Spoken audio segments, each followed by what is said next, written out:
Yesterday we looked at some mistakes people make in Skyblock. So today we will look at some things you need to start doing in order to keep up with the non-stop grinding Skyblock has to offer.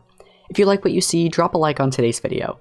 Help me reach YouTube rank by subscribing, and ring the bell for extra magic find and pet luck. You can always change your mind later. Check the description for all the goods and join my Discord of over 1,500 members. It's a pretty nice place to hang out. Thanks, and enjoy the video. The first thing we'll talk about today is dungeons. Everyone should be doing dungeons. Why is this? Well, for a couple reasons. The first one being it's the newest content out, which means it's a great way to make profit. You can get tons of items in dungeons such as healing potions that sell for 22,000 coins, the Bonzo staff, which you can get by either a rare drop from floor 1 or in the boss collection. You can get it from killing a certain number of the bosses. You can also get this recombobulator, which if you manage to do 250 runs, no matter how far you are through the game, you'll get 6 million coins. If you and your level 3 friends decide to just grind it out for a few days, and maybe you're in lapis armor, maybe you're in cactus armor doing a challenge or something, you can get 6 million coins just like, and basically super warp your way over to mid-game almost instantly. It's a bit of a grind, but I mean, is it slower than anything else? Not really. Dungeons has some great and entertaining content that's being released. We're hopefully getting floor 5, 6, and so on really soon, so it's definitely worth keeping your eye on more to the gatekeeper, just in case the admins decide to surprise us with something. Dungeons is also a fantastic way to get your combat skill level up. Currently my dragon is almost level 97. I started grinding dungeons when he was about level 93 or 92, and I've gotten him to pretty much level 97 just off of dungeons, which is crazy because that's millions upon millions of combat experience I've gained. I've leveled up my combat skill, I believe, almost twice now just from dungeons. It's a really great place to grind combat XP. And lastly, of course, it's supposed to be fun. I mean, Skyblock is a very grind-based game, and this is definitely one of the more entertaining things to grind, especially if you're in a call with your friends and crazy stuff happens, like one of the bosses decides to get started for rubber banding by Watchdog. That happened in a stream yesterday. It was really funny. Boss was just teleporting everywhere, everything was chaotic, and it's always fun. Next is to learn how to effectively bazaar and auction flip to make tons of profit. This is currently the best money-making method in the game because there is pretty much no cap on how much you can earn an hour. It's just basically what can you find, what can you flip, and how much can you possibly make. I won't be able to give any examples of things that you should flip because obviously if I do, I will get obliterated in my comment section, so we won't be doing that, but I have a couple videos basically how to bazaar flip, how to auction flip. I highly recommend checking those. If I remember, I'll leave a link to the card like in the top right, like here. And you can click that, watch those, learn how to do it. It's definitely the best way to make money right now. So if you're looking to get some quick coins so you can do some of the other things on this list, this is going to be your best bet. This next one is something very important that very few people actually do, and that is to unlock as many of these warps as you can.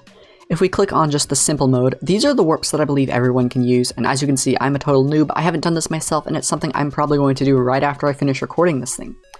And that is to just unlock all of these warps, because these warps allow you to teleport to specific places of the map. For example, if I wanted to go to the spider's den, I click that, suddenly I'm at the spider's den. If I wanted to go to the dragon's nest, boom, there we go, now I'm in the dragon's nest. And all of these different warps can take you to the different islands without having to walk through portals.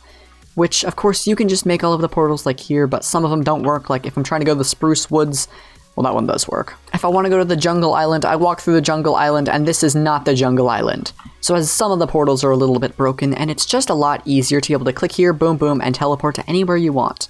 I believe there's also a mod that lets you have like a big map of the world, and if you have the warps, you can like use that. I think it's, I don't remember what the mod is called, but I'm sure someone knows. If you want to let us know in the comments, that would be great. But unlocking the warps is really nice. You can do that by going to different collections.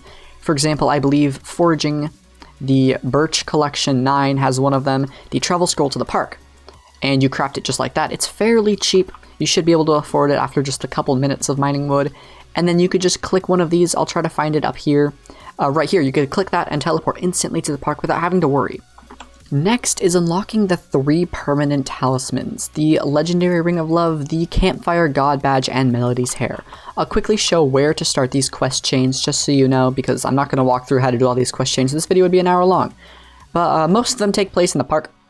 If you want to do the Melody's Hair, go ahead and make your way over to the harp looking thing. It's up here in the clay area. And hopefully I have enough mana to actually get up here. And this is Melody. Talk to her and learn how to play a harp. Play it a lot, and then eventually you do it. Hopefully, if you don't have the best internet, it's going to be a little bit trickier for you to do it than most people. Next is the Ring of Love, and this is doing the Romero quest, and you'll see Romero and Juliet will be right over here. And you talk to whichever one's standing here. I think it's Juliet that stands there. And they walk you through how to get the talisman and just level it up to the best of your ability. That one's very expensive. Just do the best you can on that one. And then finally the campfire badge, and this one is more of like a progression one. I haven't technically maxed mine out, even though it's already a legendary talisman. Talk to this dude. He tells you to stand on the fire, and as you can see, you take damage 10 times over the fire, and you have to survive.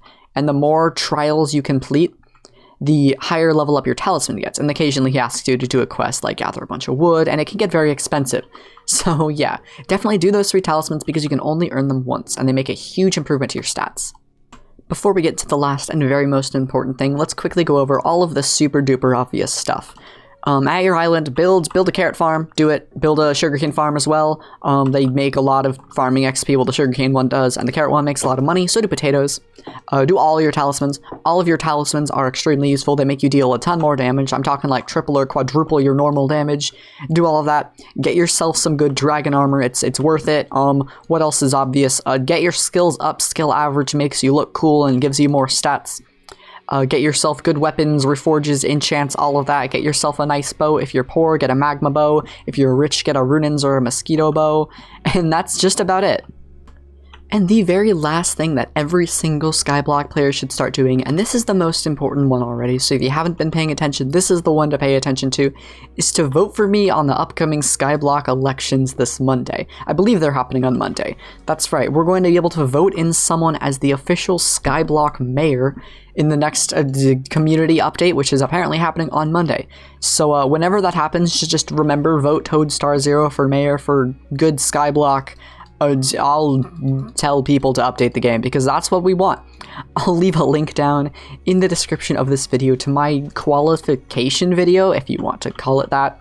It'll be like a minute long, so it's definitely worth the watch. It'll be super quick, and there's some interesting stuff there, alright? I'll just explain why I think that you should choose me to be your next Skyblock mayor. It'll be pretty great. Anyways, that's going to be it for today's video, so if you did enjoy, then do drop me a like on the video. It helps the channel out more than you could possibly imagine. And also subscribe, because at 30,000 subscribers, I'll dress up like Bonzo. That's right, the Bonzo from the Floor 1 boss in Dungeons. I will dress up like him for a stream. Does that sound fun? If it does, click that. I already said to ring the bell and stuff, so you hopefully have done that. If not, well, it's up to you. Anyways, hope you have all fantastic rest of your day, and take care.